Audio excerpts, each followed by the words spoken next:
Assalamualaikum warahmatullahi wabarakatuh.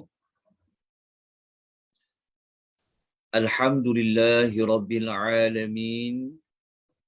Wassalatu wassalamu ala ashrafil anbiya'i wal mursalin wa ala alihi wa sahbihi ajma'in.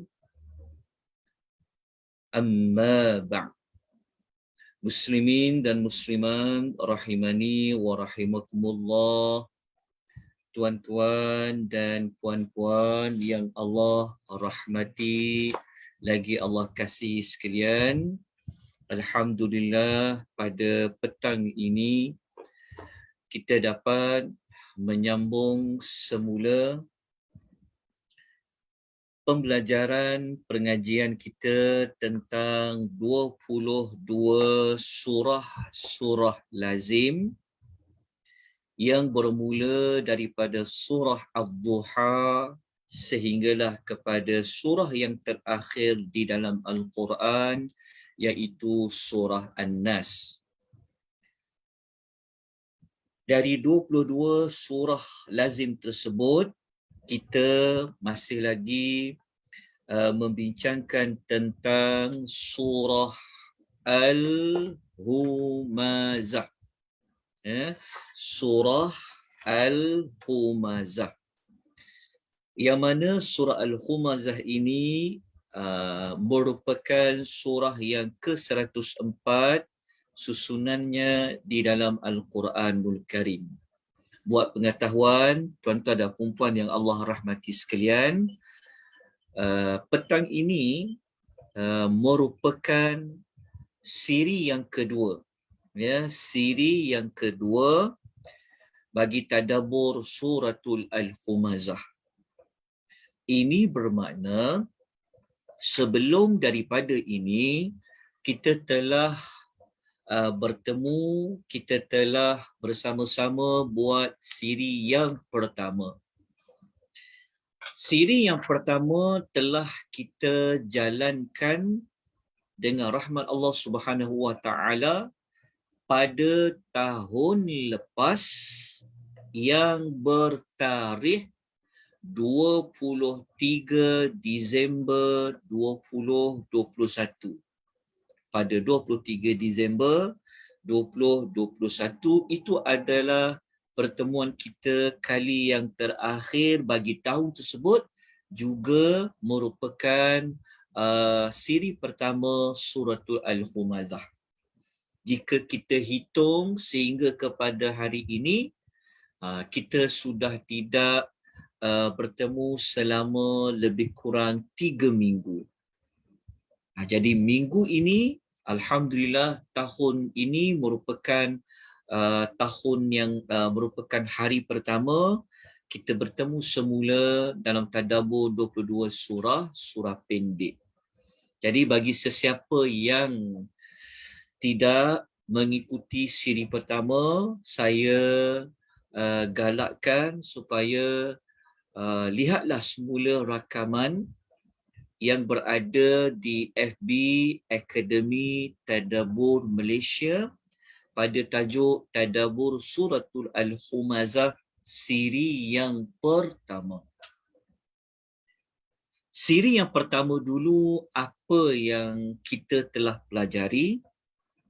Seperti nota yang saya paparkan di skrin Zoom tuan-tuan dan puan-puan, alhamdulillah, siri yang pertama dulu kita telah mempelajari tentang pengenalan bagi surah Al-Humazah, ataupun dengan istilah lain, latar belakang surah Al-Humazah. Dan pada siri yang pertama yang dulu, kita juga telah membincangkan tentang apakah tema dan apakah tujuan bagi surah Al-Humazah ini. Seperti yang tuan-tuan nampak yang terdapat di dalam nota tersebut, tema bagi surah Al-Humazah ini berkaitan dengan tipu daya harta. Harta boleh memperdayakan manusia sehingga manusia itu menjadi lalai. Tipu daya harta itu boleh menyebabkan manusia ini merasa bangga, merasa dia lebih baik, dia lebih beruntung daripada orang lain. InsyaAllah nanti kita akan masuk kepada ayat yang khusus tentang tipu daya harta. Ataupun kita telah maklumkan juga tujuan surah Al-Humazah ini adalah surah yang Allah hendak memberitahu kepada kita tentang balasan, ya, balasan yang Allah Ta'ala janjikan kepada orang yang dia mengumpul hartanya sehingga menjadi sombong dan mereka lupa kepada hari akhirat. Dia sama seperti tema yang kita bincangkan. Temanya tipu daya harta. Ataupun kalau nak lebih terperinci lagi adalah surah Al-Humazah adalah surah yang Allah menceritakan tentang apa balasan yang nak dikenakan, yang nak diberikan kepada orang yang mengumpulkan harta dia lalu dia menjadi sombong dan dilupa kepada hari akhirat. Itulah surah Al-Humazah. InsyaAllah hari ini kita akan bincangkan apakah balasan yang Allah janjikan kepada orang-orang yang dikaitkan dengan harta itu. Nanti kita akan masuk kepada spesifiknya adalah pada ayat 4, 5, 6, 7, 8, 9. Kerana surah Humazah ni dia ada 9 ayat. Kalau kita hafal ataupun kalau kita rujuk surah Al-Humazah ni, dia 9 ayat tu kita boleh pecahkan maklumat. Kalau 9 ayat tu maksudnya kita boleh pecahkan, kita boleh bahagikan seperti ini. Sekejap ya. Okay. Surah Al-Humazah. Supaya kita lebih mudah nak mengikuti sesi tadabbur ataupun mudah untuk menghafal surah Humazah. Okey. Surah Humazah ni dia ada 9 ayat. Okey, kita dah sebut latar belakang surah Al-Humazah. 9 ayat surah Al-Humazah ini kita boleh bahagikan kepada 2 kumpulan ayat. 2 kumpulan ayat tu maknanya ayat pertama sehingga ayat yang ketiga. Jadi kumpulan ayat yang pertama kita letakkan ayat 1 sampai ayat 3. Kumpulan ayat yang kedua adalah ayat nombor 4, 5, 6, 7, 8, 9. Maknanya kumpulan ayat yang kedua bermula ayat 4 sampai ayat 9 dia masuk kumpulan ayat yang lain. Okey.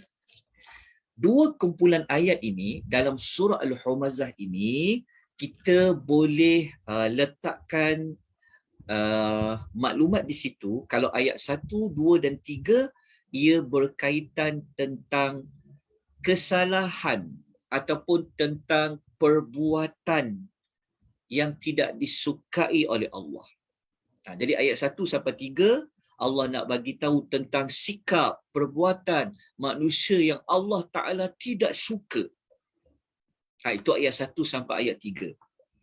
Apabila masuk kepada ayat 4 sampai habisnya surah Humazah, Allah nak sebutkan tentang balasan yang dijanjikan, yang disediakan kepada perbuatan yang dilakukan pada ayat 1 sampai ayat nombor 3. Faham tak maksudnya? Maksud dia, surah Humazah ni dia mengandungi maklumat tentang perbuatan ataupun kesalahan. Lepas tu dalam surah Humazah Allah menyenaraikan apakah balasan yang nak dikenakan kepada perbuatan ataupun kesalahan yang dilakukan pada ayat 1 sampai ayat nombor 3. Okey, nampak tak? Jelas tak? Okey. Kalau tak jelas, tolong keluarkan suara tuan-tuan dan puan-puan untuk bertanya. Tuan-tuan dapat ikuti tak? Jelas tak suara saya? Laju sangat tak saya berkata? Jelas tak? Jelas. Okey. Kalau kita dah jelas, sebab itu saya sebutkan maklumat ni tentang pecahan kumpulan ayat tadi untuk menampakkan lagi tentang tujuan bagi surah Al-Humazah. Oleh kerana itu, kalau kita bahagikan ayat kan, 9 ayat, 3 ayat cerita tentang kesalahan, 6 ayat cerita tentang balasan. Maknanya, mana yang lebih banyak? Ayat tentang balasan lebih banyak daripada perbuatan. Oleh kerana itulah, ada di kalangan para ulama, mereka kata surah Humazah ni tujuan dia adalah untuk menerangkan balasan dari Allah kepada orang yang melakukan kesalahan. Di antara kesalahan utamanya adalah pada perbuatan mengumpulkan harta sampai jadi sombong, sampai lupa kepada hari akhirat. Okey, bahagikan dulu dia punya topik-topik dia. Okey, jelas tuan-tuan dan puan-puan. Okey, sekejap ya.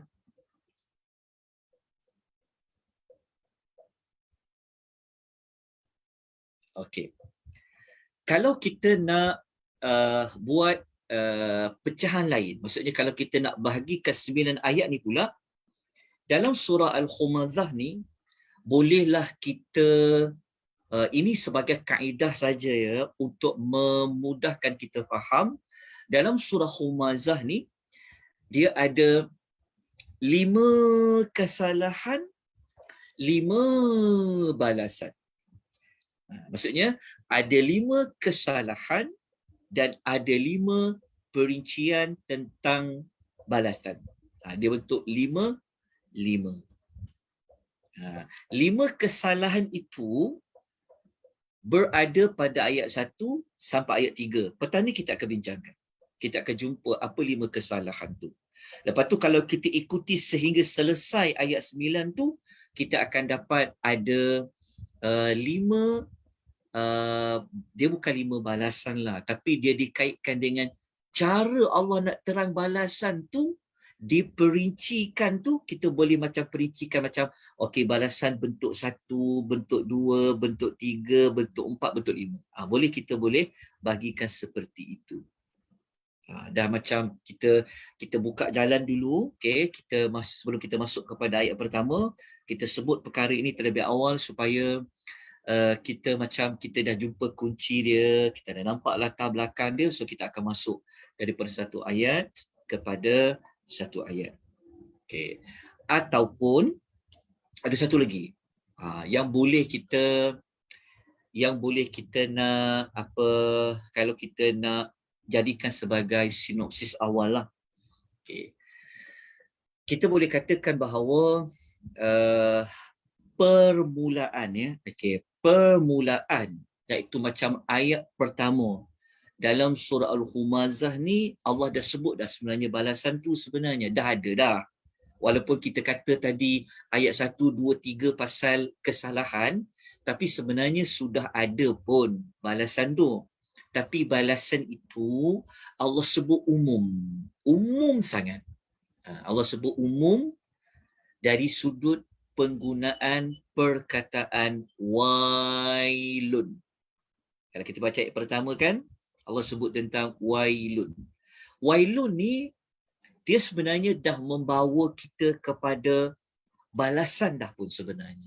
Tapi balasan yang Allah janji tu dia berbentuk umum. Bentuk umum tu Allah sekadar memberitahu kecelakaanlah, kebinasaanlah. Jadi balasan tu apa? Balasan tu orang yang Allah nak bagi balasan tu, dia akan dapat balasan dalam bentuk kecelakaan, balasan dalam bentuk kehinaan. Kan? Tetapi Allah Ta'ala belum lagi cerita dapat kecelakaan yang macam mana ya, kebinasaan yang seperti apa. Nak tahu perinciannya, wailun tu perinciannya berada pada ayat nanti, pada ayat nombor 4 sampai ayat nombor 9. InsyaAllah kita akan masuk nanti. Okay, saya letakkan dulu sebagai apa? Sebagai permulaan dia. Okay. Lepas tu satu lagi. Tak masuk ayat lagi ni. Tak apa. Kita masuk dulu latar belakang supaya kita timbul minat. Kita timbul perasaan kita nak cari maklumat tu. Okey. Satu lagi kita boleh ambil maklumat, sinopsis ringkas dia. Kita boleh sebut macam ni. Kalau kita dia begini. Kesalahan, bukan kesalahan. Balasan yang Allah janji dalam surah Humazah ini, dia bersesuaian, menepati kesalahan yang dilakukan. Balasan yang Allah janji dalam surah Humazah ini, ia bertepatan, bersesuaian dengan perbuatan ataupun kesalahan yang dilakukan pada ayat 1 sampai ayat 3. Kalau tuan-tuan boleh ikuti sehingga habis, tuan-tuan dan perempuan akan dapati, Masya Allah, hebatnya Allah Ta'ala menyusun ayat, tetapi ayat tu kalau kita tak teliti dia dengan secara halus, kita tak jumpa tentang perkaitan. Bunyi ayatnya seperti itu, balasannya seperti itu. Tapi cara Allah memperincikan balasan tu, dia selari dengan kesalahan yang dilakukan. Ini adalah Al-Quran. Jadi kita akan pecahkan. Kita akan pecahkan persoalan tentang kenapa Allah Ta'ala sebut balasan dia, Allah nak humban orang tu. Kenapa perlu Allah, maksudnya apa hikmah Allah Ta'ala sebut dalam surah Humazah ni, insyaAllah nanti kita belajar pada ayat 4, kenapa Allah Ta'ala kata dia nak humban, dia nak buang manusia itu dalam neraka hutamah. Kita akan cari jawapannya. Kenapa? Kita tahu balasan dari Allah tentulah neraka. Betul tak? Neraka. Tetapi cara Allah nak cerita dia masuk neraka tu, ni kan, macam mana azab dekat neraka tu, perincian dia tu yang 5 tu. Yang kita kata bentuk 1, bentuk 2, 5. Tapi yang cara Allah cerita tu, sebenarnya dia ada kaitan dengan kesalahan. Seperti contoh, nanti kita akan jumpa dekat ayat 4, Allah mengatakan Allah ini sebenar pasti Allah akan layumbadzanna. Layumbadzanna ni maksudnya Allah Ta'ala nak campak. Nak campak. Kenapa perlu campak? Apa kesalahan mereka yang mereka dah buat sehingga mereka perlu dicampak? Campak. Campak ni bentuk kehinaan. Kan? Kenapa? Dia ada kaitan dengan kesalahan yang mereka buat. Apa dia? Nanti kita akan belajar. Saya pancing dulu tuan-tuan. Okey. Yang berikutnya, kan? Kenapa dalam banyak-banyak nama neraka Allah pilih nama neraka itu adalah Hutamah. Tahu tak maksudnya? Kenapa Allah pilih nama neraka tu dalam surah Humazah, dipilih nama neraka Al-Hutamah? Allah ulang 2 kali perkataan Al-Hutamah. Ayat 4 ada sekali, ayat 5 ada sekali. Nanti kita akan belajar. Hutamah dia dikaitkan dengan apa? Kalau tu tak ada nota tu, nanti kita akan bincangkan. Hutamah ni maksudnya dia akan menghancurkan apa saja yang dimasukkan ke dalamnya. Jadi kita akan mencari hikmah berkaitan apa yang mereka dah buat ni. Sampaikan Allah sebut neraka tu neraka yang menghancurkan mereka. Kan nama neraka ni banyak kan kita belajar. Kadang-kadang Allah guna nama Jahannam. Kadang-kadang Allah guna Hawiyah. Kenapa tak guna nama Jahannam? Kenapa guna Hawiyah? Kerana Allah Ta'ala nak mensesuaikan pada kesalahan. Apa kesalahan mereka dah buat sehingga masuk neraka yang menghancurkan? Kita akan cari hikmah dia. Jawapan dia ada dalam surah Humazah lah. Okay, saya sebut dulu awal-awal supaya tuan-tuan ada perasaan macam aku nak tahulah apa dia ni. Okay. Sebab kalau kita tak belajar tadabbur, sekadar kita faham ayat, kita akan mungkin mengabaikan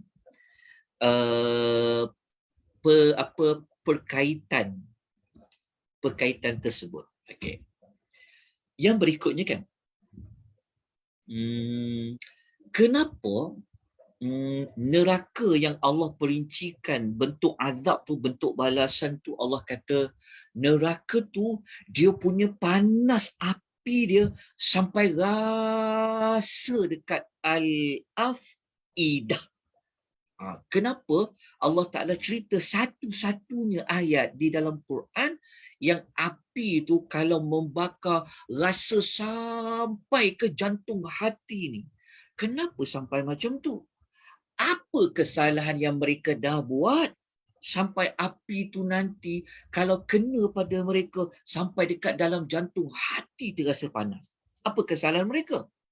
Nanti kita akan sebutkan. Okey, jelas. Yang satu lagi, perkaitan balasan. Sebenarnya kita dah masuk ayat ya. Kau katalah tak masuk lagi ke ayat-ayat pertama. Tak, sebenarnya kita dah masuk ayat. Cuma kita belum pergi ayat by ayat. Tapi kita pergi perkaitan ayat. Lepas tu kalau ayat nombor 8 dengan ayat nombor 9, kalau kita tengok ayat nombor 8 kan. Kenapa Allah Ta'ala sebut neraka Hutamah tu nanti Allah Ta'ala akan buat dia dalam bentuk muqsadah. Muqsadah. Muqsadah tu maksudnya pintu yang api neraka yang dia tertutup. Kenapa perlu ditutup? Kenapa perlu ditutup? Ditutup tu pula pintu neraka tu tak nak bagi ditutup dengan penuh rapat kan, sehingga kan diletakkan fi amadim mumaddadah, sehingga diletakkan tiang-tiang besi untuk palang pintu neraka tu. Kita kalau tidak belajar tadabbur, mungkin kita tidak akan menggunakan bentuk pertanyaan, mencari hikmah, mencari hubung kait. Kenapa sampai dahsyatnya azab neraka tu sampai sebut pintunya ditutup, diletakkan pula tiang-tiang palang-palang besi pada pintu-pintu tu. Kenapa sampai jadi macam tu? Dahsyatnya. Dia ada kaitan dengan perbuatan kesalahan yang mereka dah buat ketika mana mereka di dunia. Lepas tu pula kan, surah Humazah ni kita akan dapati ayatnya semua bunyinya sama kan? Lumadah, addadah, akhladah, khutamah, mah. Kita jumpa bunyinya sama di hujung. Itu kita akan ceritakan insya-Allah dalam siri Tadabbur. Okey, setakat ni tuan-tuan jelas, tuan-tuan boleh tuan-tuan dapat tak sesuatu apa yang kita akan bincangkan dalam slot Tadabbur ini? Okey, boleh? Dapat kan? Okay. Boleh, Ustaz. Okey, alhamdulillah. Okey. Kita terus kepada ayat yang pertama. Ayat pertama ni kita dah belajar pun pada siri 1 dulu. Tapi saya kena buat sedikit pengulangan sebab kita dah 3 minggu kita cuti. Saya minta maaf ya. Petang ni dia yalah banyak saya selalu ulang ke kampung kadang, jadi waktu tu agak bertembung kan. Okey, tapi tak apa. InsyaAllah, alhamdulillah. Allah masih lagi memberikan kita ruang. Okey. Pada kuliah yang lalu, kita telah sebut pada ayat pertama. Ayat pertama Allah mulakan dengan doa. Doa. Wailun ni dia adalah berbentuk doa. Sebab tu kalau kita lihat dekat sini, wailun ni dia berbentuk doa. Doa yang seperti apa? Doa dalam bentuk kecelakaan. Bukan sikit-sikit, dia besar. Bukan kebinasaan yang biasa, kebinasaan yang luar biasa. Kalaulah nak dicarikan sebab kenapa wailun ni dia dikaitkan dengan kecelakaan yang besar. Jawapan dia tahu. Jadi kita nak tahu dia kecelakaan yang besar, bukan biasa-biasa, sebab dia ada tanwin dekat sini. Lun. Kalau dia ada tanwin, dia sudah menunjukkan kepada apa? Dia menunjukkan kepada kalau kita belajar wailun ni, dia merujuk kepada nakirah. Kata nama am. Sebab dia tidak ada alif lam dekat depan dia. Dia tidak al-wailu. Dia tidak ada alif lam menunjukkan bahawa dia adalah nakirah. Ataupun kata nama am. Okey. Kalau dia kalimah yang kata nama am, dia berfungsi untuk memperbesarkan, memperagungkan perkara tersebut. Boleh faham tak maksud dia? Kalau kita jumpa dia bentuk nakirah, saya kena buat satu. Ada tak tuan-tuan pernah dapat tak nota yang saya pernah bagi tak nota perbezaan antara kata nama am dengan kata nama khas? Definite atau indefinite? Pernah ke? Belum ke? Atau bagaimana? Belum?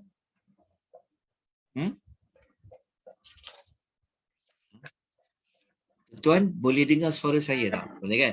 Tak pernah tengok lagi, Ustaz? Tak pernah. Belum lagi, Ustaz. Belum lagi. Okey, tetapi pernah tak diterangkan, siapa-siapalah, pernah tak diterangkan perbezaan antara kata nama am dengan kata nama khas? Pernah, Ustaz. Kata nama khas biasanya bermula dengan alif lam. Alright. Kalau ada tanwin kat belakang macam wailu ni adalah kata nama am. Kata nama am. Okey. Ada tak diterangkan fungsi digunakan kata nama am? Ada tak? Ada. Kalau kata ada tanwin tu, maknanya dia kalau sesuatu dia buat tu Macam contoh kalau ni dia macam infinity, tidak banyak yang tidak terbilang. Banyak tidak terbilang. Okey. Betul, jazakillah khairah. Maknanya dalam bahasa mudah, fungsi kata nama am, ya, yang tiada alif lam depannya, nak menunjukkan dari sudut bentuk pengagungan ataupun untuk membesarkan perkara tersebut. Maksud dia, kalau Allah sebut wailun, kecelakaan, maknanya bukan kecelakaan yang biasa-biasa. Faham tak? Kecelakaan yang nak menunjukkan celaka sangat. Macam tu. Kecelakaan yang besar sebab dia kata nama am. Jelas kan? Okey. Ataupun nanti insyaAllah sekejap lagi kita akan belajar dekat ayat ni. Waktu kita belajar dekat ayat 2, kita akan jumpa sekali lagi Allah gunakan kata nama am dekat perkataan malan. Cuba tak tanwin malan. Dia mudah je ibu-ibu, tuan-tuan dan perempuan. Ingat, dia ada perbezaan antara verbs dengan nouns. Maksudnya ada perbezaan antara kata nama dengan kata kerja. Kalau ada tanwin, ingat je, kalau ada tanwin tu, dia bukan kata kerja, dia adalah kata nama. Okey, jelas tak? Jelas kan? Ataupun kalau dia ada alif lam, dia bukan kata kerja, dia adalah kata nama.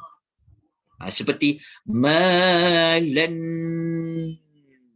Kenapa Allah guna dalam bentuk kata nama amma lan? Ingat, kata nama am nakirah, fungsinya utamanya adalah untuk membesarkan perkara itu, nak mengagungkan perkara itu. Kalau Allah kata malan, harta, maknanya apa? Harta yang mana? Harta yang macam nak membesarkan harta. Membesarkan tu maksudnya nak menunjukkan harta tu banyak. Lepas tu macam-macam jenis harta. Sebab kalau kita tak ulas seperti itu, kita akan terlepas dari sudut kita akan terlepas gambaran harta tu punya banyak. Macam tu kan. Sebab kalau kita baca terjemahan, kita tak jumpa terjemahan kata yang mengumpulkan harta yang banyak. Kita tak jumpa perkataan harta yang pelbagai. Tapi kita akan dapat makna harta yang macam-macam jenis harta. Lepas tu hartanya banyak. Itulah fungsinya perlu memperhalusi. Yang ayat tu guna kata nama apa? Kalau guna kata nama am, nak menunjukkan harta tu ada pelbagai. Bukan sekadar wang, mungkin dia ada ladang, mungkin dia ada rumah, mungkin dia ada macam-macam. Nampak tak tuan-tuan fungsi dia? Nampak tak? Okay. Kita sebab itu, kita dalam tadabbur jangan belajar cepat-cepat nak habis. Lepas tu belajar Quran ni jangan terkejar-kejar. Nak cepat khatam aja. Nanti dia akan menghilangkan, kita seolah-olah kita faham separuh jalan apa yang Allah Ta'ala nak cakap pada kita. Sebab Quran ni kalamullah. Kita ingat macam harta tu, sebab kita faham harta mesti macam duit semata-mata. Tak, nak menunjukkan harta pelbagai jenis harta dia. Itu fungsi kata nama. Jadi dekat ayat pertama tadi, Allah Ta'ala menggunakan wailun menunjukkan bahawa kecelakaan yang sangat besar, kecelakaan yang sangat-sangat celaka. Ni kena faham ni sebab dia akan membantu kita. Kalau kita baca, kita faham kan, dengan setiap perhalusan ayat tu dia akan sentap kita tahu. Dia boleh sentap hati kita ni. Dia boleh bagi kita, sebab kita baca ayat tu dengan emosi. So emosi itu dia akan lahir. Rasa takut tu dia akan lahir.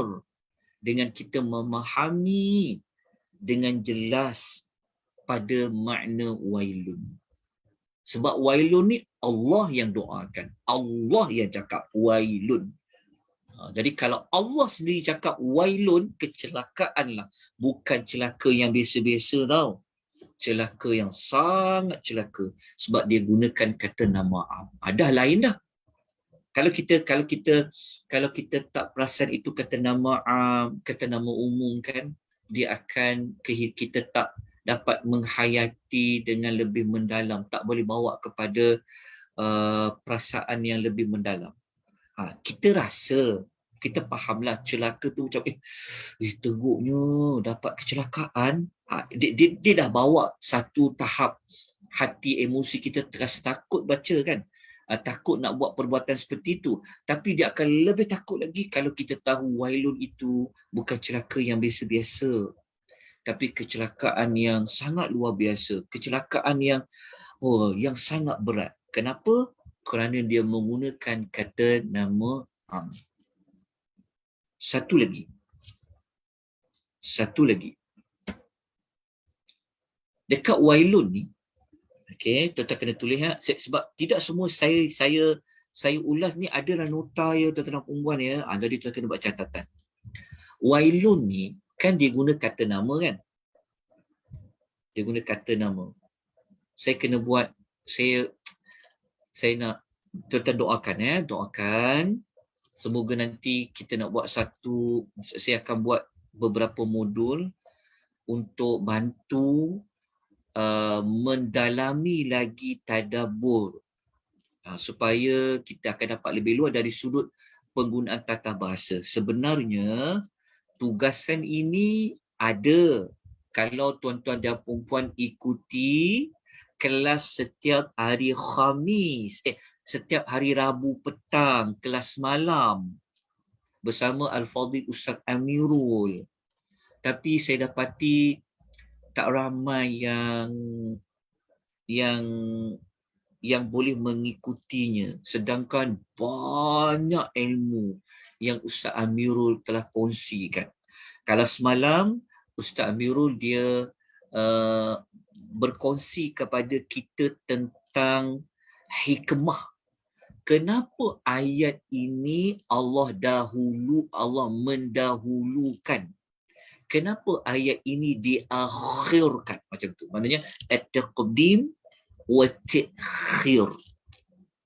Nanti kita akan dapat tahu sebab dia. Kenapa ayat ni, kalimah ni dia sebut dulu, lepas tu yang diakhirkan. Seperti juga nanti insya-Allah. Nanti kita akan buat mungkin satu atau dua siri untuk bantu tuan-tuan kenal tentang macam mana saya nak kenal itu kata nama am, kata nama khas. Ya, insya-Allah. Tuan-tuan tolong ingatkan saya. Kerana semua kelas-kelas itu memang perlu dibuat. Memang perlu dibuat. Okey. Begini, secara mudahnya begini. Wailun ni dia adalah kata nama. Dia panggil jumlah ismiyah. Kata nama. Kalau orang tanya, macam mana saya nak tahu tu kata nama? Dia bukan perbuatan. Jawapannya mudah je ibu-ibu. Kalau ada tanwin, itulah kata nama. Ataupun ada alif lam, itulah kata nama. Okey. Kata nama ni kalau digunakan, ia berfungsi untuk menunjukkan selama-lamanya.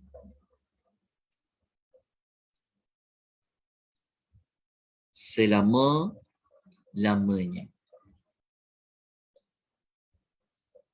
Tulis dekat situ.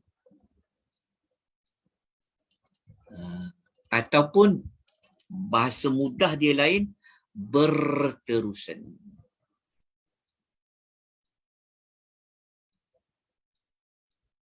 Berterusan.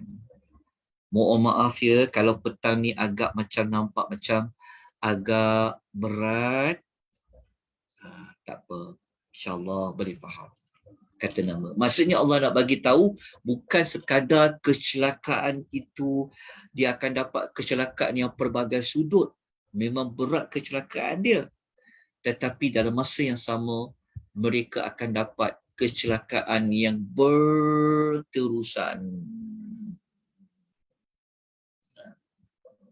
Kalau ditanya, apa bentuk kecelakaan tu? Kita kata perinciannya, jawapannya akan disebutkan oleh Allah pada ayat nombor 4 sehingga ayat nombor 9. Okey, dapat dah? Jelaskan? Okey. Ada apa nak tanya? Boleh saya proceed dengan likulli humazatil lumazah, boleh tak? Boleh Ustaz.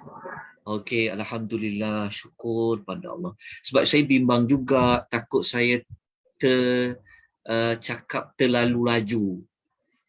Tolong bagi tahu dekat mesej tu kalau malu nak bercakap. Okey, kalau suara tak jelas pun tolong bagi tahu. Okey. Dah kita belajar petang-petang ni. Petang-petang ni dia mudah sikit. Okey, mudah sikit mata kita nak terlelap kan. Okey. Sekarang kita pergi kepada likulli, kita fahamlah bagi setiap. Bagi setiap.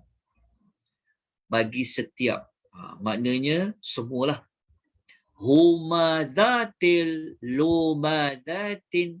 Okey, dekat sini kita nampak tak ada huruf ta marbutah, tin. Kalau kita sambung bunyi tin kan, kalau kita berhenti bunyi zah. Humadzah, lumadzah. Penggunaan ta marbutah di sini nak menunjukkan makna ekstrim.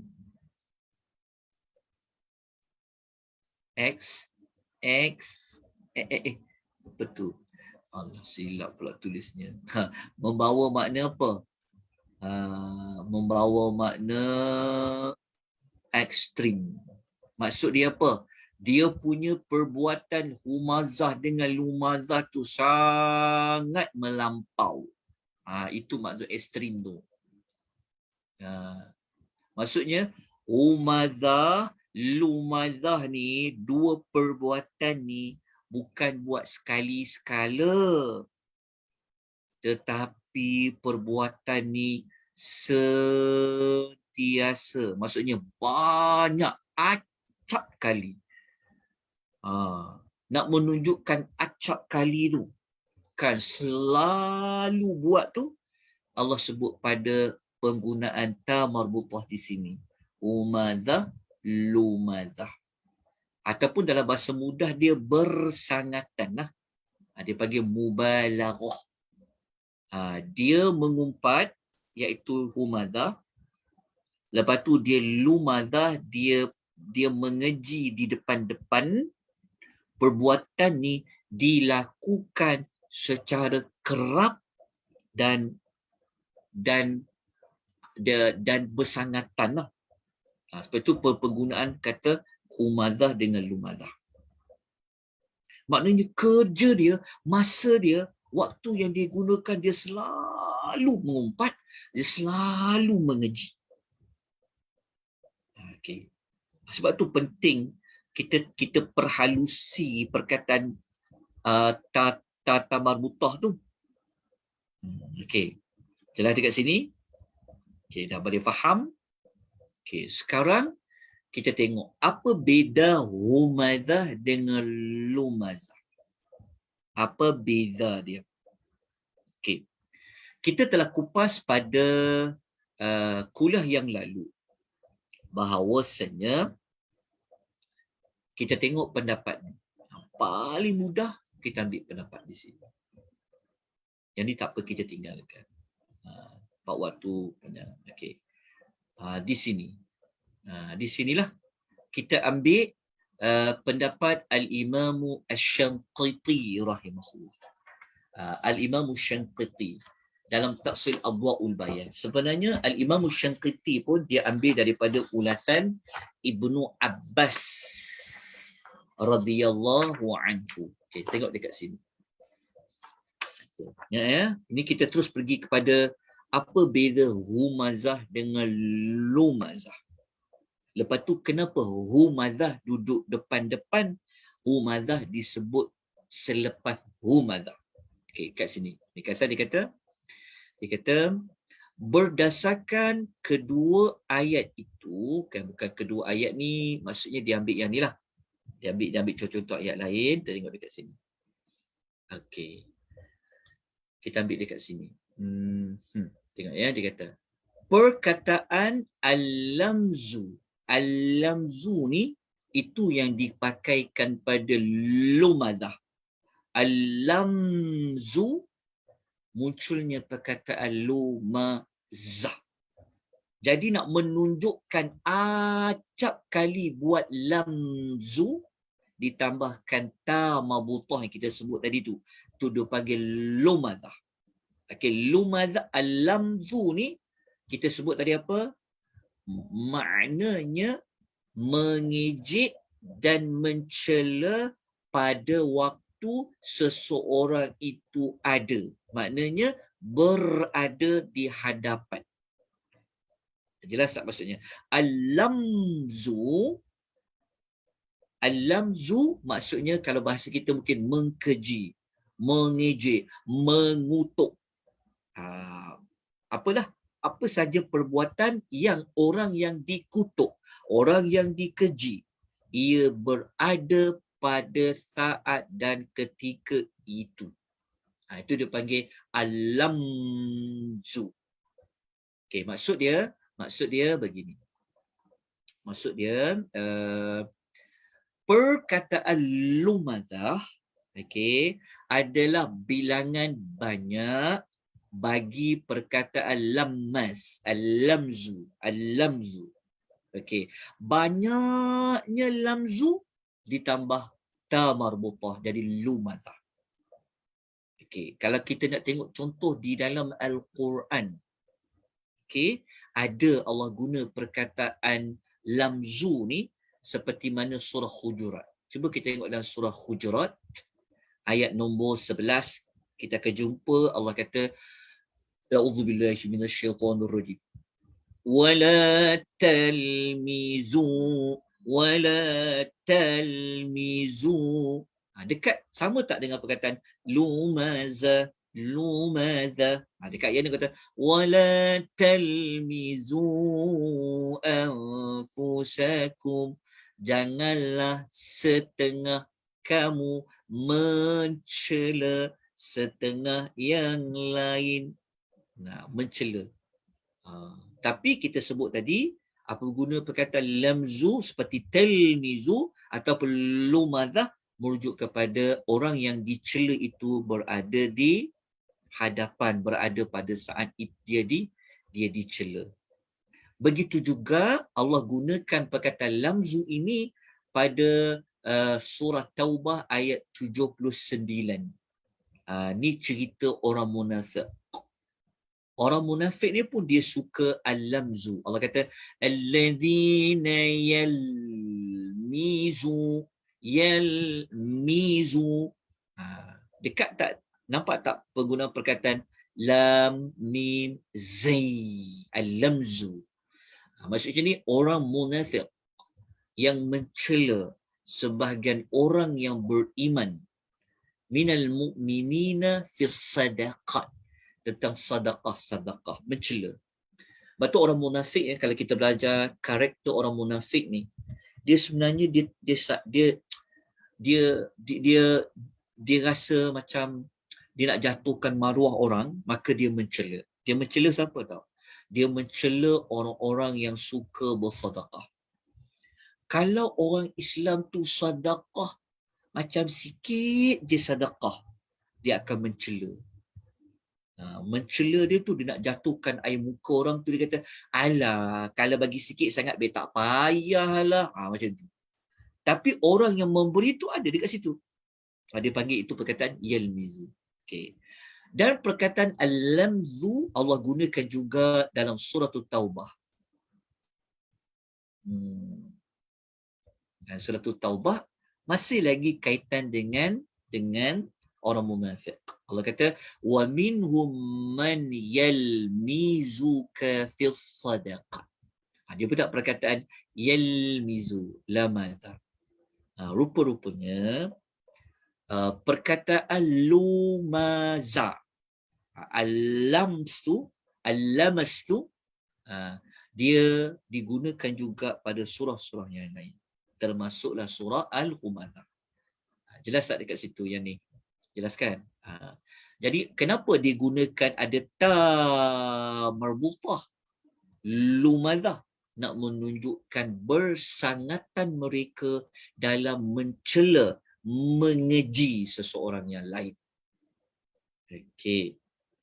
Lepas tu pula perkataan humazah. Jadi perkataan humazah adalah bilangan banyak dari al-hamzu. Huruf word dia huruf ha simpul tu mim dengan zain. Mim dengan zain. Dia sebenarnya macam sama kan? Humaza dengan lumaza. Bezanya ha dengan lam. Ha dengan lam. Okey. Jadi kalau humaza dia daripada al-hamzu. Kalau lumazah daripada al-lam, daripada al-hamzu, ni daripada al-lamzu. Okey, dalam ayat lain ada Allah guna perkataan ha hamzun. Seperti mana dalam surah Al-Qalam, ya, hammazin. Okey. Sekarang kalau kita baca pada ayat ni kan, kita akan tengok macam ni. Kita dapat ya apa tu humaza, apa tu lumaza. Okay, kita tengok apa ulasan Asy-Syafiti sekejap. Kita patah balik tengok. Okey, nota ada tak muka surat nombor 5? Okey, tu tak ada nota tak? Ada Ustaz. Ada. Kalau siapa-siapa tak ada nota, tolong kongsikan ya kepada rakan-rakan kita, sebab kita memang banyak bergantung rujukan kita pada nota yang disediakan.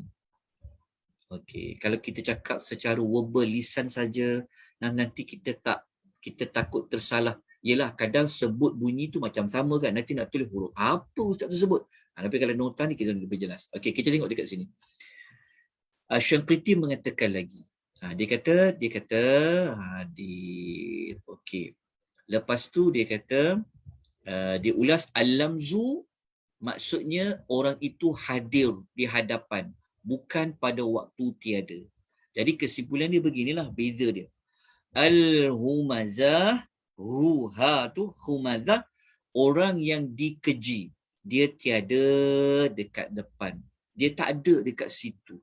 Contohnya kalau ada dua orang, okay, A dengan B, yang dihumazahkan adalah C, tapi C tu tak ada dekat situ. Contoh. Tapi kalau lumazah, iaitu orang yang dikeji berada di hadapan. Maksudnya kalau ada, contohnya ada 3 orang. Okey, A, B dan C. Masa dalam pertemuan itu A dengan B ni dia pergi keji C tu. Sia dekat C tu. A dengan B ni duk gelak-gelakkan dia, petikaikan dia, perkecilkan dia, kutuk dia, kan, sia dekat C tu. Tapi C tu dia di bawah maksud lumadah. Tapi kalau C yang tak ada pada ketika itu, dia panggil humazah. Okey. Antara dua ni antara dua humazah dengan lumadah, antara dua situasi tadi. Okey. Mana yang lebih berat? Mana lebih berat? Orang yang diumpati ke ataupun orang yang dikeji? Dalam ni saya minta maaf saya tulis dikeji, tapi dia sama jugalah. Cuma bezanya yang dikeji tu tak ada dekat situ dan orang tu ada di situ. Mana lebih berat? Yang dikeji tak ada kat situ atau yang dikeji tu ada dekat situ. Ingat, dua-dua ni memang tujuannya satu. Faham tak tujuannya satu? Mengeji ataupun mengeji orang yang tak ada ketika itu, kan? Ia membawa kepada tujuan apa? Nak menjatuhkan maruah orang tu, cerita keburukan orang tu. Betul tak? Sama juga kalau orang itu dikeji di hadapan pun, tujuannya nak jatuhkan air muka dia, maruah dia, sama. Tapi antara dua maklumat ini, antara humadah dengan lumadah, mana yang lebih berat daripada humadah? Sebab dia tak tahu dia sedih umpat, dia tak tahu, dia tak dapat nak bela diri dia. iya, jazakillah. Maksudnya dia tak dapat nak membela diri dia. Kalau Boleh dekat jadi depan fitnah Ustaz kan? dia termasuklah. Tapi dekat sini dia lebih kepada, dia ada beza sikit. Dekat sini humadah ni dalam bahasa kita yang lain lagi mudah nak faham. Humadah ni dia seperti perbuatan mengumpat. Mengumpat. Kenapa mengumpat ni lebih teruk daripada cakap depan-depan? Kerana yang diumpat itu dia tidak dapat mempertahankan maruah dia. Dia tak dapat nak membela diri dia. Kalau lumadah, dia boleh defend diri dia. Sedap mulut kau je cakapkan macam tu, contohlah kan. Dia boleh pertahankan diri dia. Tapi kalau humadah, dia tak boleh nak mempertahankan diri dia. Kalaulah ditanya, macam mana kita boleh kata humadah tu dia adalah mengumpat, backbiting? Kita gunakan dalil kat bawah ni. Kita guna dalil hadis ni kat sini. Kita gunakan dalil.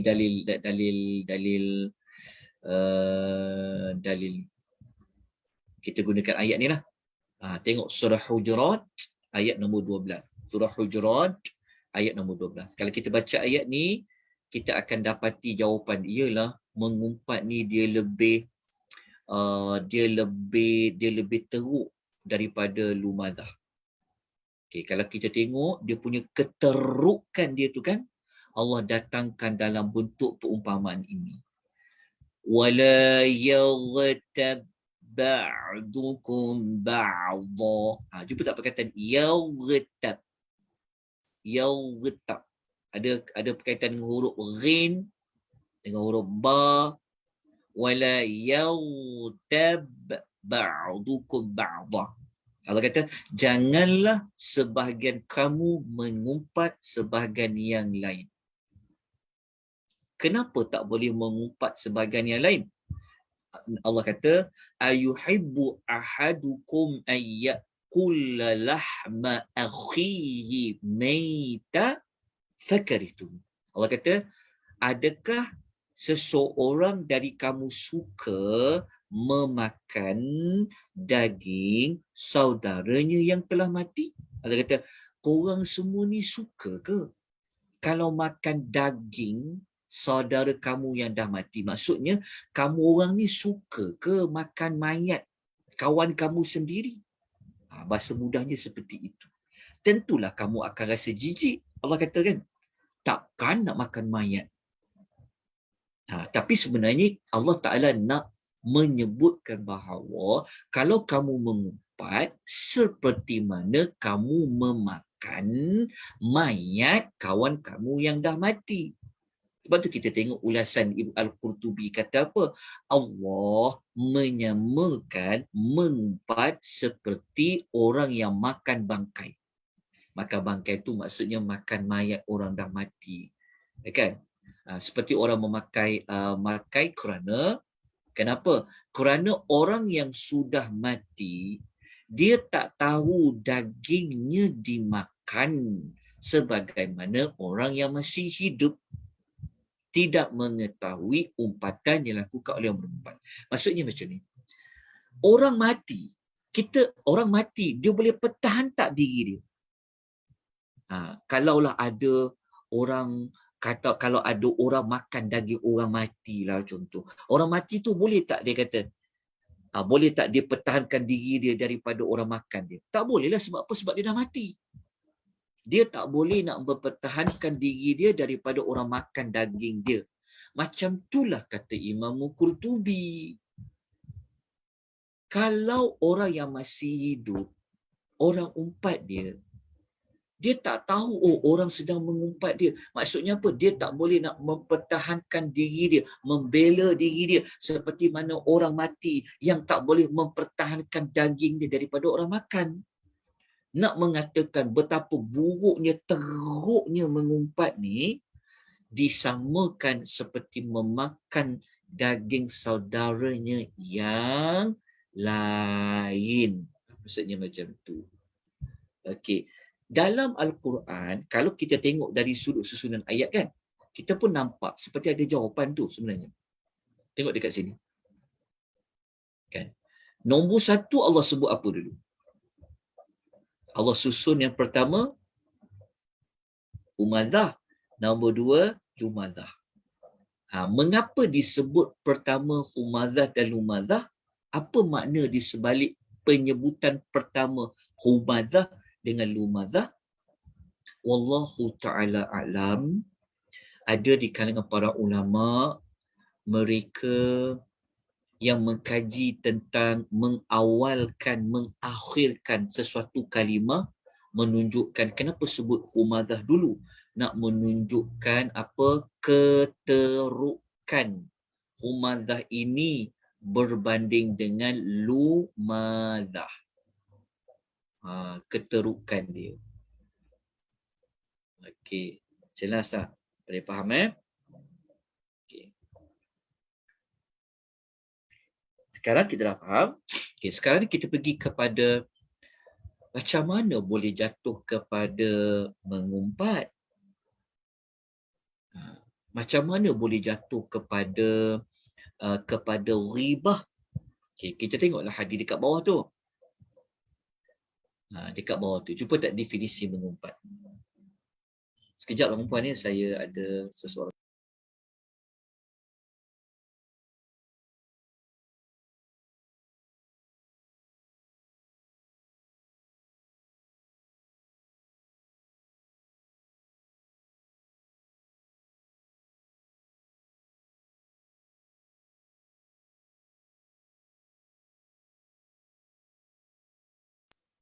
Okey, kita sekejap Okey. Saya teruskan Okey.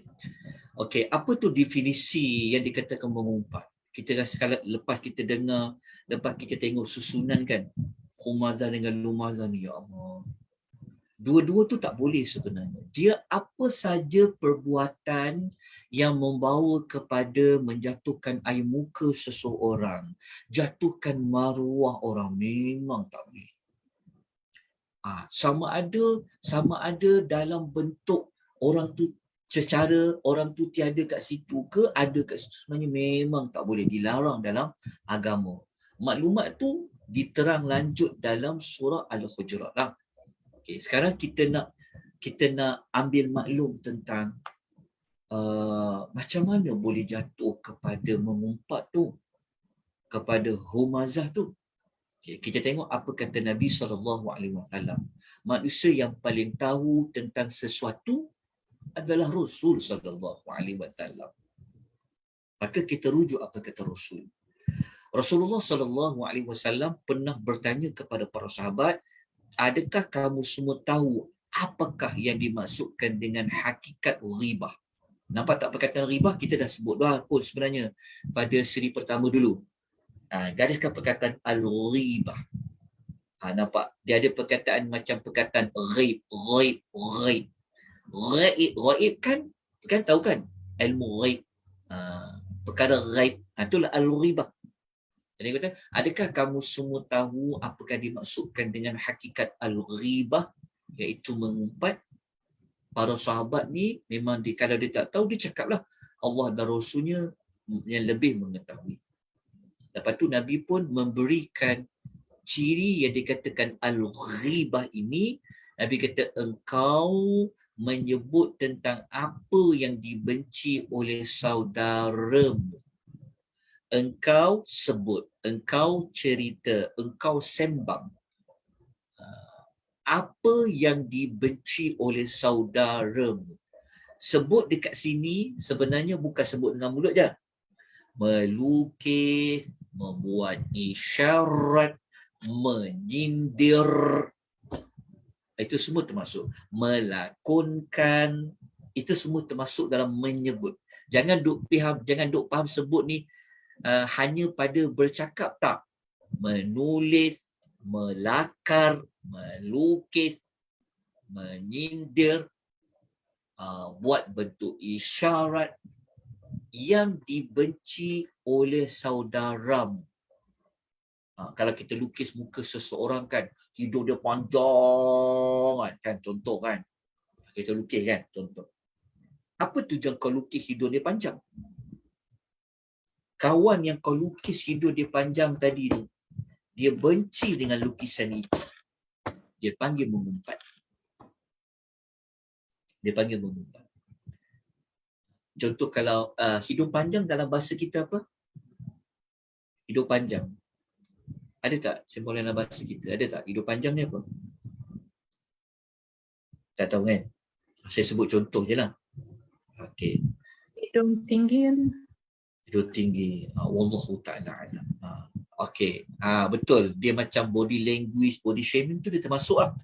Body language ke, body shaming ke, buat parodi tu pun termasuk dalam mengumpat. Syarat dia orang itu dia tak suka tentang apa yang disebutkan. Lepas tu ada sahabat dia memberikan satu pandangan. Dia kata, apa pendapat kamu ya Rasulullah jika apa yang aku katakan itu betul-betul ada pada saudaraku? Dia tanya pada Nabi SAW. Kan macam seolah-olahnya, alah, kita sembang benda betul. Kan ngumpat pun memang betul dia buat.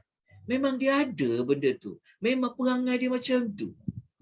Nabi kata apa? Nabi kata, jika benar apa yang engkau katakan tentangnya, maka sesungguhnya engkau telah mengumpat. Jika tidak ada padanya, tapi kalau kita buat tambahan cerita, kita adakan cerita, maka kita termasuk dalam berdusta ke atas dirinya. Berdusta ke atas dirinya, bahasa kita itulah dinamakan ia dengan fitnah. Maknanya kalau dalam bahasa kita ada perbezaan lah fitnah dengan mengumpat tu. Maksudnya kalau fitnah mengada-adakan cerita yang tak betul bagi seseorang. Tapi kalau mengumpat cerita benda yang betul. Sudah. Okay, betul tak? Cerita pasal orang lain benda betul pun tak boleh. Cerita benda yang tak betul pun tak boleh. So apa? Nanti saya bagi nota tambahan pasal ngumpat. Di situ kita belajar yang asal yang itu dulu. Okey. Jadi kita dah nampakkan tentang perkara tersebut. Okey, hadis riwayat Muslim. Okey, jadi kita nampak dah keterukan Humadah berbanding dengan Lumadah. Sebab itu ya, kalau tuan-tuan baca dalam kitab tafsir, mungkin tuan-tuan pernah belajar pun sebelum ni surah Al-Humadah, tuan-tuan dapat banyak maklumat bahawa macam-macam para ulama ulas Lumadah ni. Contoh macam pendapat mengatakan Humadah ni dia adalah perbuatan dengan tangan.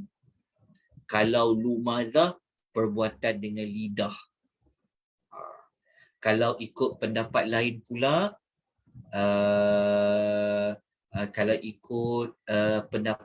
pula, mengatakan Humadah ni secara terang-terang. Kalau Lumadah secara diam-diam. Semua pendapat tu sebenarnya dia pergi kepada satu isu. Isunya apa? Nak tunjukkan orang itu buruk, nak tunjukkan orang itu, nak jatuhkan air muka dia, jatuhkan maruah dia. Apa perbahasan dia. Tapi kita ambil perbahasan yang paling mudah, humazah dengan lumazah ni, kita menggunakan pendapat Abdullah bin Abbas radhiyallahu anhu. Okay. Kita terus ayat yang kedua. Terus kepada ayat yang kedua. Okay, setakat ni ada apa-apa persoalan? Ada pertanyaan? Ada apa-apa nak tanya? Boleh saya teruskan lagi? Okay. Kita mungkin tak buat 2 jam ya, bermula hari ini. Kalau ikutkan kita mula 2.30, kita akan habis pukul 4.30. Tapi kerana pukul 4 saya perlu mengambil anak di sekolah pukul 4. Jadi saya nak kena perjalanan tu memakan dalam 15 minit lah sebab jam kan. Jadi mungkin saya berhenti jam pukul 4 pukul 4. Maknanya lepas ni kita hanya buat 1 jam setengah saja. Biasa sebelum ni kita buat 2 jam. Tapi kita kena potong setengah jam, kita buat sehingga jam 4. Okey. Sebelum saya teruskan ayat 2, ada apa-apa nak tanya? Ada apa-apa nak kongsikan? Dapat bezakan antara humazah dengan lumazah? Kita dapat jawapan, oh kenapa diletak huruf ta marbutah pada humazah dengan lumazah? Kita dah dapat jawapan kenapa humazah sebut dulu baru lumazah. Macam tu. Lepas tu kita dapat tentang penggunaan perkataan wailun. Kenapa, apa fungsi penggunaan tanwin dekat wailun itu? Wailun itu apa? Alhamdulillah, kita dah dapat belajar. Okey, ada apa-apa nak ditambah tak? Tuan-tuan nak kongsi apa-apa, silakan. Ada apa-apa pertanyaan? Ada? Tak ada. Maknanya tu. Ada Ustaz. Tak ada. Kalau tak ada tu, moga-moga dia jelas ya, boleh diikuti dengan baik. Okey. Lepas tu kan, selepas disebabkan ayat tu mulanya humazah, lumazah, Allah bunyikan juga hujungnya itu sama. Itu di antara bentuk fawasil lah. Sama bunyinya. Okey. Sekarang kita pergi kepada ayat nombor 2. Okey, ayat nombor 2. Okey, saya minta macam ni. Tolong tulis kat sini. Saya hampir terlupa. Ingat tadi saya kata pada permulaan kan, ayat 1, 2, 3 ada 5 kesalahan kan? Nak tahu tak kesalahan satu apa? Kesalahan pertama dekat sini. Ini kesalahan pertama. Humadah, kesalahan 1. Lumadah, kesalahan 2. Dia semua sekali ada 5 kesalahan. Ni kita baru jumpa 2. 1 dan 2. Okey. 1 dan 2 ni dia melibatkan manusia yang lain. Manusia yang lain. Manusia yang lain. Menunjukkan bahawasanya hubungan kita dengan manusia yang lain kena dijaga. Antaranya memelihara maruah orang lain. Kalau maruah itu tak wajib dijaga, Allah tidak mengancam dengan wailun. Jadi hati-hati. Hubungan dengan manusia perlu dijaga. Okey, kesalahan 1 dan 2 melibatkan kesalahan dengan manusia. Okey. Jadi kita pergi kepada ayat yang kedua. Ayat yang kedua, Allah Ta'ala menyebut tentang kesalahan yang ketiga dan keempat. Ayat 2 ni dia ada kesalahan 3 dan kesalahan 4. Apa kesalahan yang ketiga dan keempat ini? Okay. Allah kata, A'udzubillahi minasyaitonir rajim. Allazi, yang jama'a, mengumpulkan, yang telah mengumpulkan. Jama'a ni past tense. Okey, maka tambah perkataan yang telah mengumpulkan. Mengumpulkan apa? Mala, harta. Harta yang dikumpulkan tadi, dia jatuh kepada kesalahan yang satu lagi. Wa'addadahu, dia menghitung-hitungnya secara berulang-ulang. Kenapa dapat perkataan berulang-ulang menghitung? Kita akan tunjukkan dekat sabdu dekat sini. Okey. Dekat sini nampak tak ada dua perbuatan kan? Nampak tak ada dua perbuatan? Perbuatan pertama dia duduk dekat sini. Dekat sinilah. Jama'a. Jama'a. Perbuatan yang kedua dekat addadahu. Addada. Perbuatan pertama kumpul. Okey. Kumpul.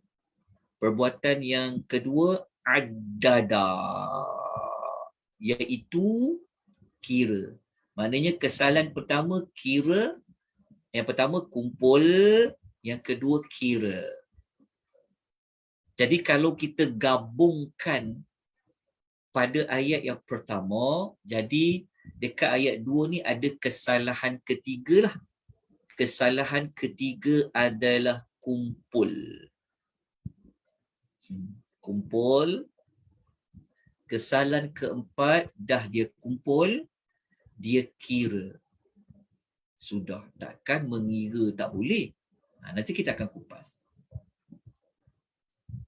Dia kumpul, lepas tu dia kira. Kenapa jadi kesalahan pada kumpul? Kenapa jadi kesalahan pada mengira? Kira macam mana? Kita akan kupaskan, insya-Allah. Okey, dah dapat dah? Okey. Jadi, okey. Kesalahan ini berpaksikan, kesalahan ini berpaksi, dia merujuk kepada kesalahan apa? Kedua-dua kesalahan ini dia dikaitkan dengan harta. Kumpul harta. Kira bilang harta. Ini yang kita sebut tadi pada tema surah Al-Humazah. Ini yang kita bincang tentang tujuan surah Humazah. Puncanya pada harta. Kenapa puncanya pada harta? Pada mala. Mala. Okey, pada mal ini dia dikaitkan dengan perbuatan mengumpul, dikaitkan dengan perbuatan mengira. Apa bahana tipu daya harta ni? Nampak tak perkataan yang? Nampak tak perkataan yang? Yang. Yang dekat sini, allazi adalah isim mausul kan, kata hubung tu. Dia nak kaitkan dengan mana? Yang ni merujuk kepada apa? Yang ni dia nak sambung cerita siapa yang? Siapa boleh bantu saya? Yang mengumpulkan, yang berulang-ulang kira harta dia. Okay, yang dekat sini dia merujuk kepada orang yang tadi itulah. Orang apa? Silakan. Orang yang mengumpat dan mencela. Yang mengumpat tadi. Ya, dia dikaitkan dengan orang yang sentiasa acap kali mengumpat dan mencela tadi.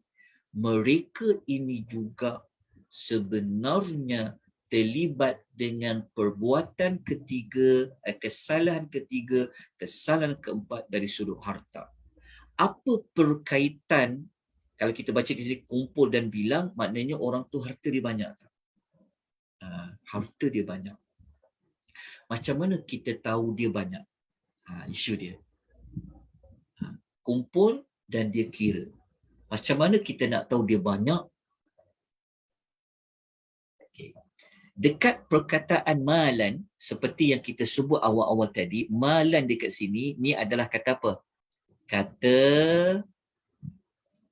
nama apa? Kata nama nakirah. Nakirah.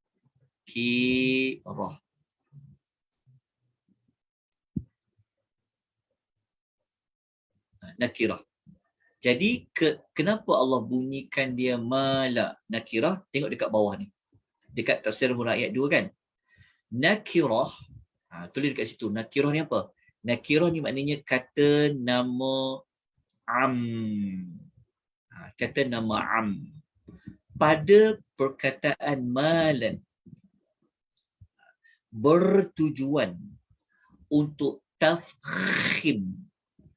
Tafkhim, eja dia macam ni. Tafa kha ya mim.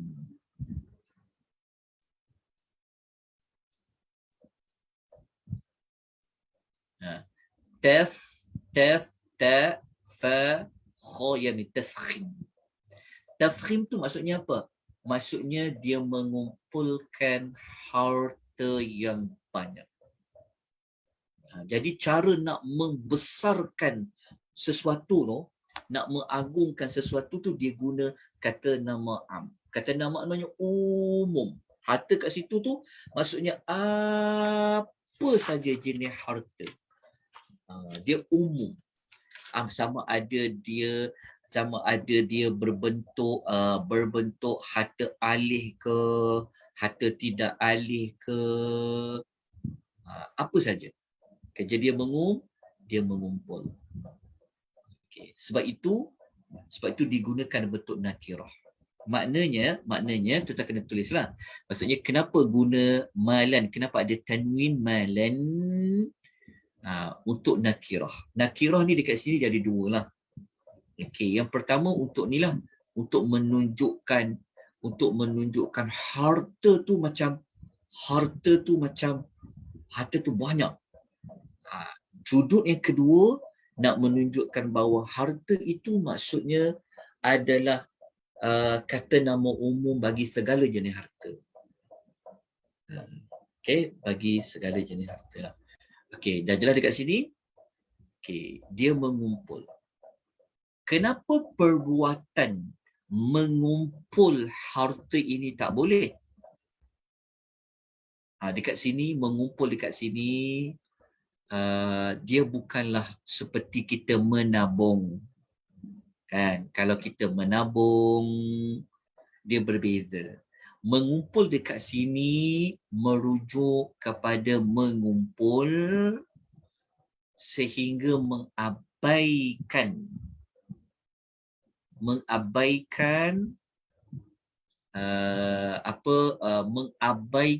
tujuan utama hidup dia. Kalau kerja dia duduk kumpul, so dia ada ambil masa untuk apa? Kerjanya asyik kumpul.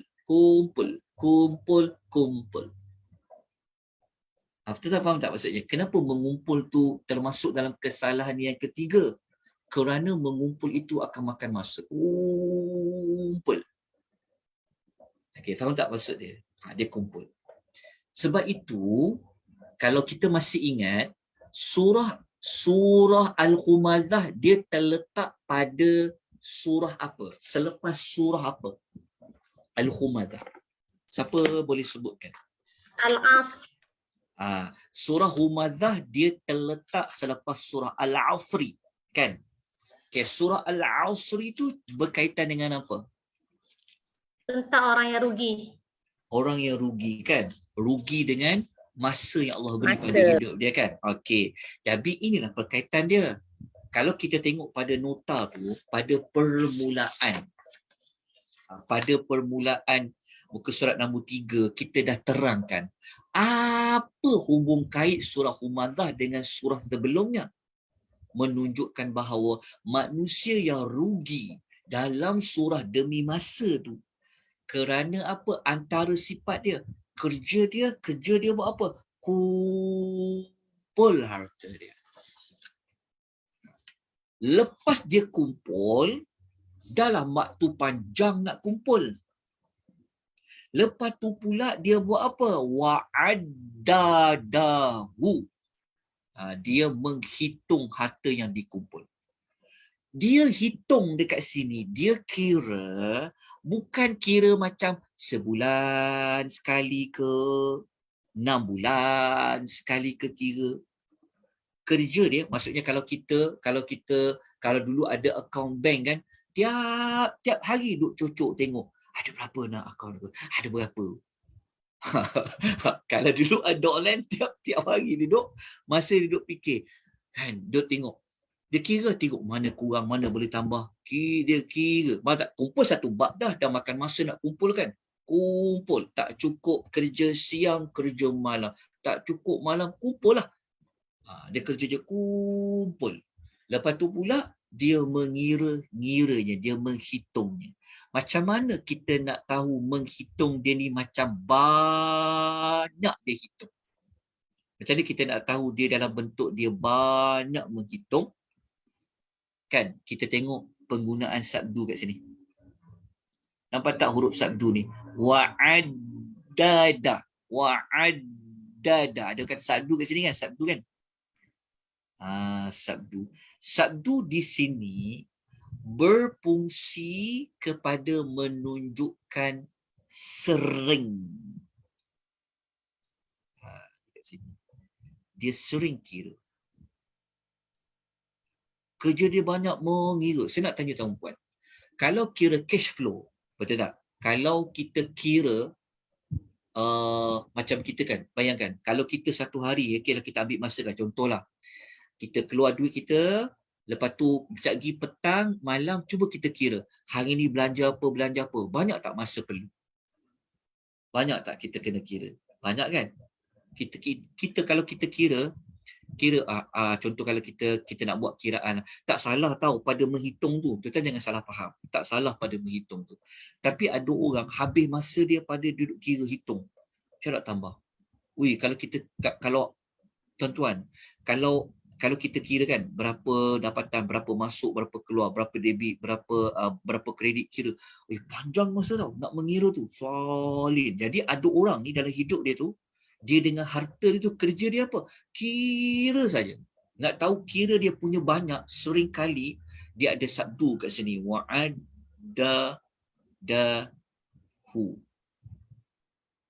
Okey. Dah dapat dari kat sini?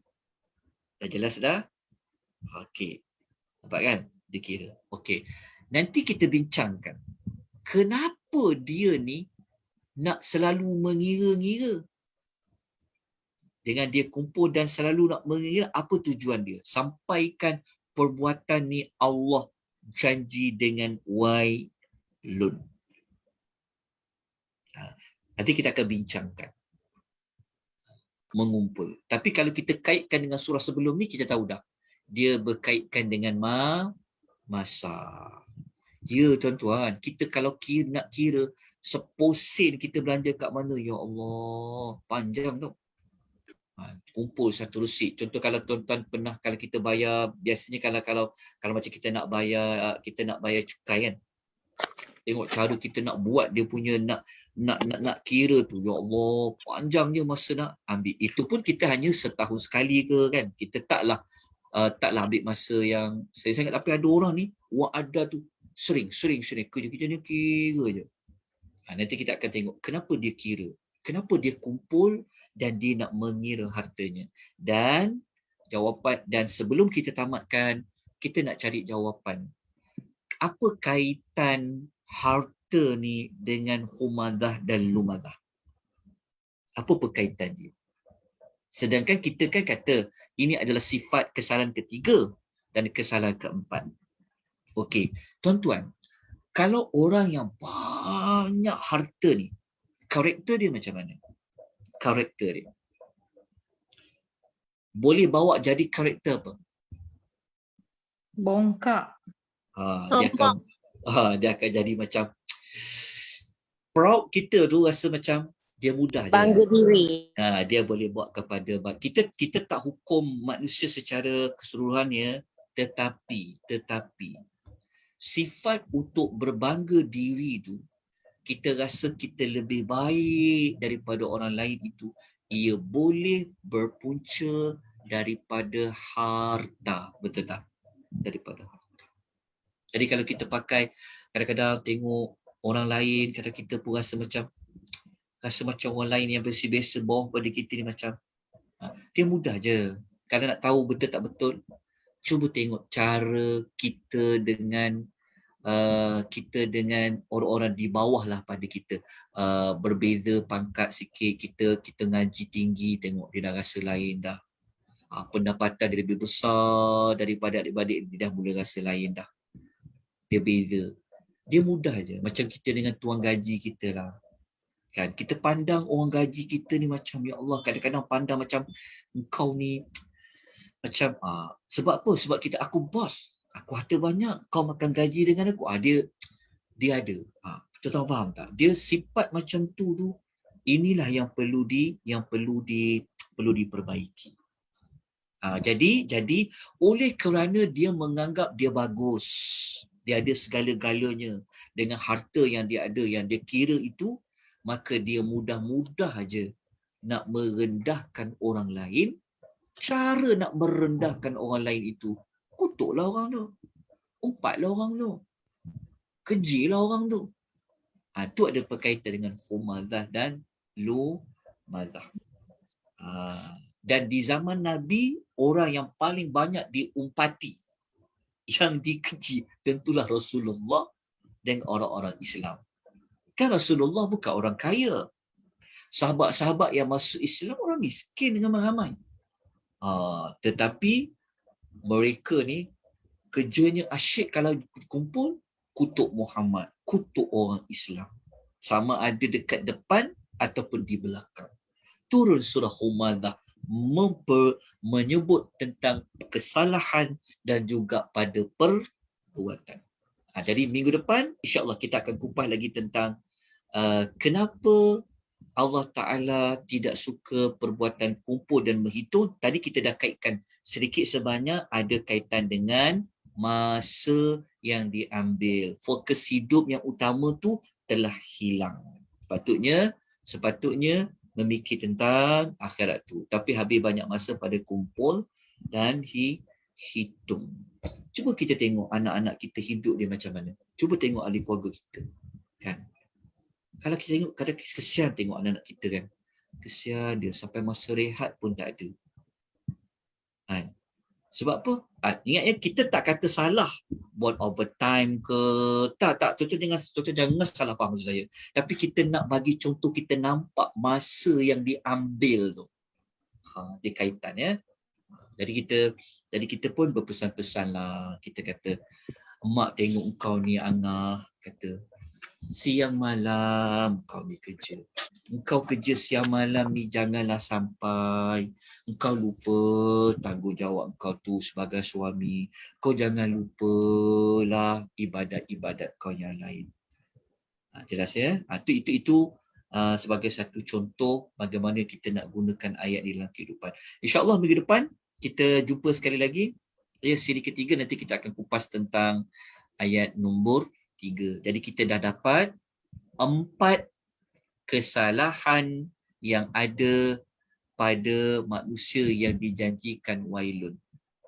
Kesalahan yang kelima nanti kita akan bincangkan pada ayat yang ke-3 insya-Allah. Okay, terima kasih semua atas komitmen kerjasama tuan-tuan dan puan dalam apa sahaja tindakan tuan-tuan dan puan. Semoga Allah memberikan keberkatan, kebaikan, ganjaran yang terbaik. Terutama kepada penganjur kita tuan-puan ya. Kita jangan lupa kepada penganjur kita. Penganjur kita majlis ilmu ni adalah Raudhah Zandra, iaitu Zandra dan suami dan ahli keluarga. Kerana menyediakan ruang untuk kita mengaji dan faham Al-Quranul Karim. Kita ucapkan kepada beliau jaza killahu khaira, jazakumullahu khaira. Kita doakan beliau dan ahli keluarga diberikan keberkatan. Barakallahu fikum. Kepada tuan-tuan dan puan juga, jazakumullahu khaira. Barakallahu fikum. Aqulu qouli hadza wa astaghfirullahal azim. Wabillahi taufiq wal hidayah. Wassalamualaikum warahmatullahi wabarakatuh. Jazakallah Ustaz. Waalaikumsalam warahmatullahi wabarakatuh. Jazakallah khair Ustaz. Iya.